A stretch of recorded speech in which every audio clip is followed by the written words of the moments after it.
దాకా వెయిట్ చేయ, రేపు సాయంత్రం మొత్తం జరుగుతుంది. నేనేం జరుగుతుంది మీకు చెప్పను, నీకే తెలుసు అసలు ఏం జరుగుతుంది. ఎలా అమ్మాయి డివైసెస్ కాదు, ఎలా అమ్మాయి చేయదు నేను చూస్తా. ఒక ఎస్ఐతో పెట్టుకుంటేనే అంతుంటే మరి ఐపీఎస్ ఆఫీసర్ చెప్తే ఎట్లా అవ్వదు నేను చూస్తా. ఈ అమ్మాయి వీడియోస్ ఎందుకు ఇవ్వదు, ఈ అమ్మాయి మీద ఇంకేం పడద్దు పెట్టనే చూస్తాను నేను.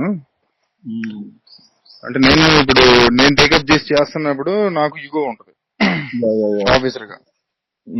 మీకు చెప్పాను కదా ఆల్రెడీ ఒక సిఐని అలానే చేసిందని. అందుకే ఇప్పుడు ఆ వర్షన్ లోనే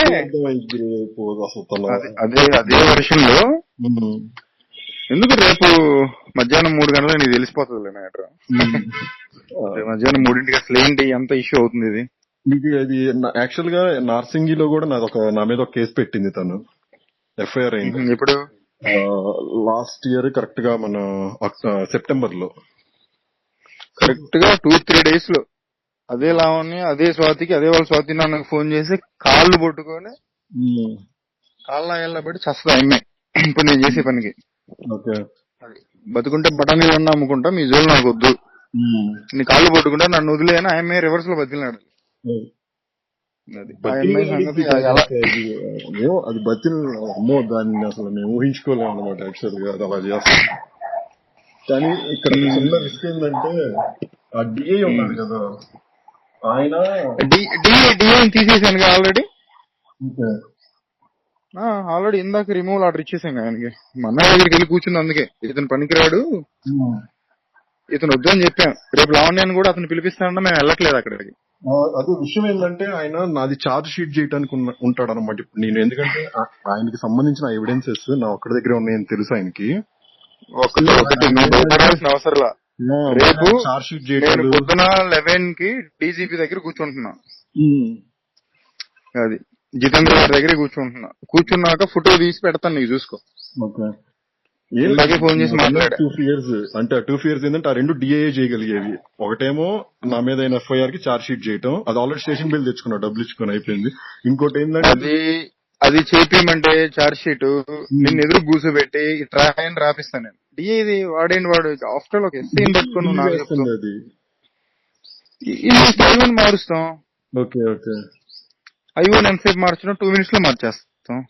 అండ్ ఇంకోటి ఏంటంటే అది ఎవరి చేతిలో ఉంటది, సిఐ చేతిలో ఉంటది.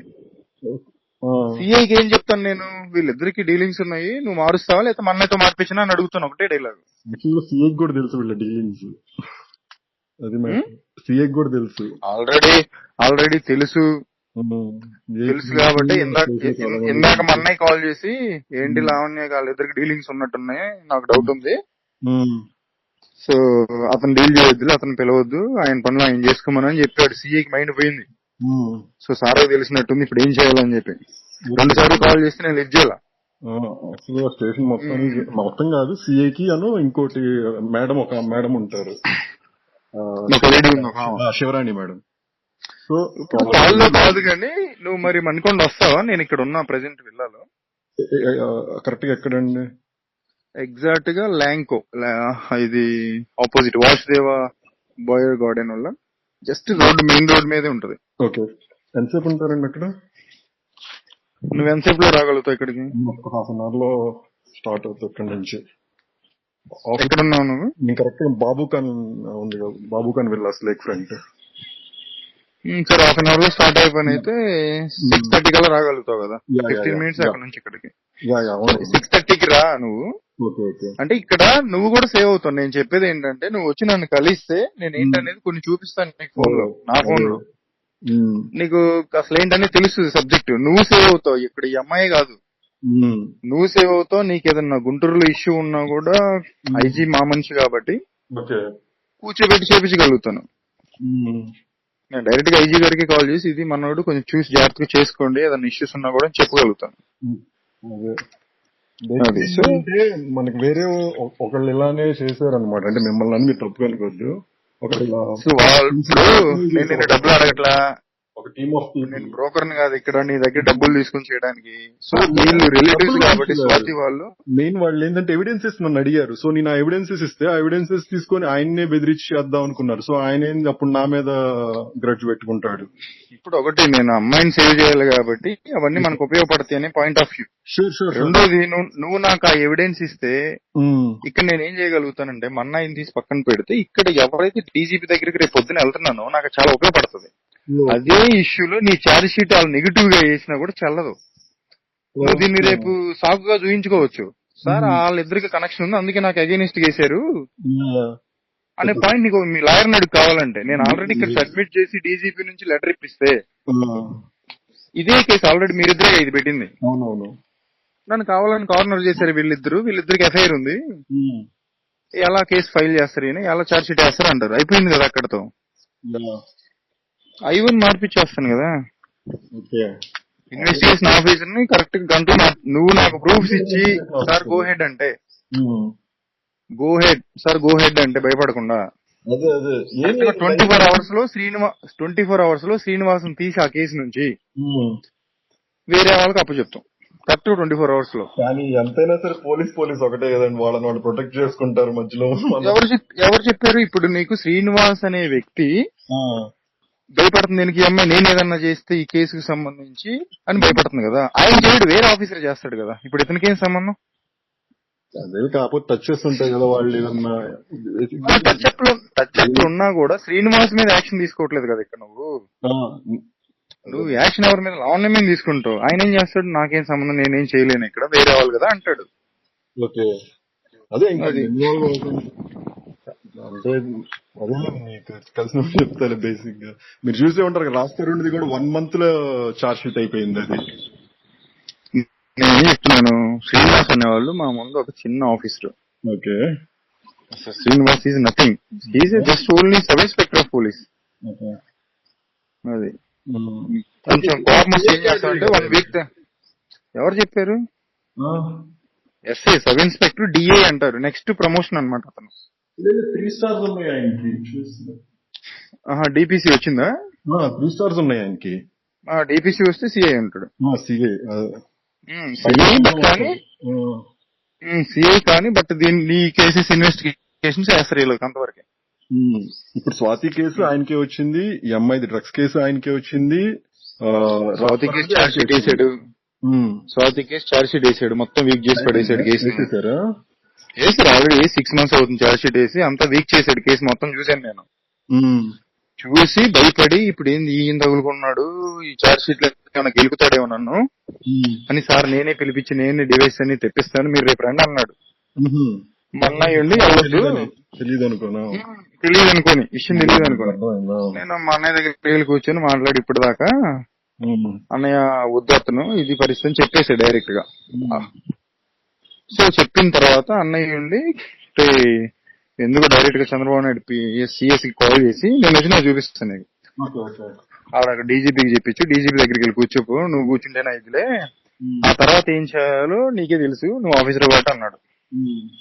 నేను అందుకే డైరెక్ట్ గా జితేంద్ర గారికి చెప్పించాను. ఓకే జితేంద్ర గారికి చెప్పాను. డీజీపీ జితేంద్ర ఐపీఎస్ ఆయనకి చెప్పా రేపు 11 కి ఆయన దగ్గరికి వెళ్తున్నాం. డైరెక్ట్ గా డీజీపీని ఏం చేస్తా అది కూడా చూస్తాను నేను. ఏం లేదు తను మళ్ళీ 1 day లో ఎండప్ చేయాలి. అది మళ్ళీ ఏదో అప్పుడు మేము ఆయనకి కూడా చెప్పాము సార్ మీరు దాన్ని పిలిపించారు, పిలిపించాక డివైసెస్ తీసుకోకుండా పంపించాడు. ఆయన షీటిమే అమ్మాయి నా మాటిని ఇదిలే పంపిదిలే మిమ్మల్ని గెలకదలే పోండి అని చెప్పన్నాడు. రాత్రి చెప్పండి. నేనేం చెప్తున్నాను వాళ్ళ ఆఫీసర్స్ ఏదన్నా ఇబ్బంది ఉంటదనే కదా నేను అక్కడ కూర్చుంటాను సిట్టింగ్ లో. ఇప్పుడు నన్ను మ్యానిపులేట్ చేయలేరు కదా. డివైసెస్ లేకుండా ఎక్కడికి వెళ్తారు? రేపు ఈయన కూడా అన్నాడు డివైసెస్ తెప్పిస్తాను మీరు అడిగి అన్ని ఆయన మీద అఫిడవిట్ రాపిస్తాను, నాది రెస్పాన్సిబిలిటీ సార్ అన్నాడు అతను. ఆ డివైస్ అన్ని కాపీ చేసుకుని డేటా అంతా తీసుకుంటారా నేను చూసుకుంటాలే అంటాడు. మళ్ళీ నాకు తెలుసు కాబట్టి రేపు వెళ్ళట్లా నేను అక్కడికి వెళ్ళట్లా, హైయర్ అథారిటీతోనే మాట్లాడుతాను వెళ్ళి 100% అదే అంటాడు ఆయన. తెలుసు నాకు. అందుకే అతను చేయట్లేదు.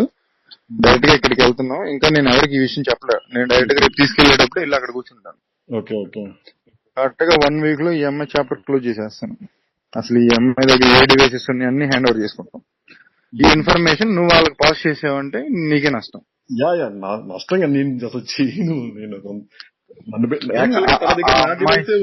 నా డివైసే ఒకటి ఉంది, ఐఫోన్ ఒకటి డివైసే ఉంది కాబట్టి రేపు తెప్పిస్తాం మనం. ఓకే ఓకే, ఎవ్రీథింగ్ తెప్పిస్తాం అక్కడికి. లిస్ట్ ఇచ్చి మరీ తేవాల్సింది, తేకపోతే ఇంకా ఆమె లైఫ్ లో బయటికి రాదు. నిన్న సిఐ చెప్పాడు, బాబు బాస్ చెప్పాడు ఎక్స్ట్రాషన్ కేసు కట్టమన్నాడు అని చెప్పారు. చెప్పిన తర్వాత ఇతను భయపడ్డాడు. ఎక్స్ట్రాషన్ కట్టమన్నారా అంటే ఈ లోపల ఏమన్నా డైరెక్ట్ గా 3 months. అప్పుడు భయపడి సార్ నేను పిలిపిస్తా, నేను మీకు ఎట్ట కావాలని అటు చేపించి పంపిస్తా అన్నాడు. ఆ తర్వాత నేను మళ్ళీ స్వాతితో మాట్లాడితే డౌట్ వచ్చింది, ఓహో ఇతనే అతనా అని.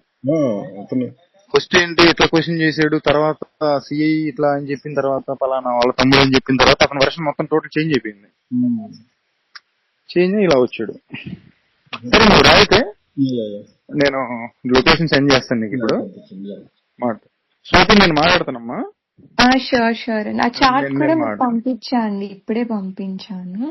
ఇది వీళ్ళిద్దరు చాట పంపించాను. సో అయ్యా నో ఇష్యూ అది అసలు ఎక్కడ రివీల్ అవుతుంది నీకు, డోంట్ వరీ. నువ్వు కరెక్ట్ గా ఉంటే ఈఎంఐ బయటపడడంతో పాటు నువ్వు కూడా బయటపడుతున్నావు నా దగ్గర. పర్ఫెక్ట్ బయటపడిపోతావు. అదే నాకు ఇది చాలా ఎఫెక్ట్ పడింది, మీకు కలిసి చెప్తాను వివరంగా. రండి అయితే నాతో కూర్చుంటే నేనేంటి మీకు తెలుస్తుంది, మీరు చెప్పాలా వద్దని మీరు డిసైడ్ చేసుకుని నాకు చెప్పాలి. అదే సారా చెప్తే నేను ఏంటనేది.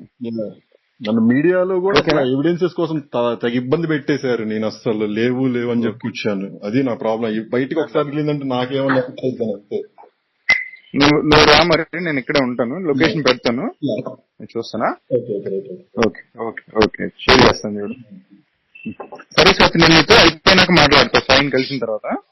షూర్ అండి. Okay done. డోంట్ వరీ, అయిపోతుంది ఇది. మీకు ఎలా నచ్చితే అలాగే చేయండి. వెళ్ళినా కూడా నేను వదిలిపెట్టను. వెయిట్ 1 week లో మొత్తం సాల్వ్ చేసేస్తాను. అదే కావాలి డజన్ అన్న కూడా వదిలిపెట్టినాం. So don't worry. షూర్ అండి. ఓకే అమ్మ బాయ్. ఓకే వచ్చేసాయి నువ్వు అయితే. Okay done.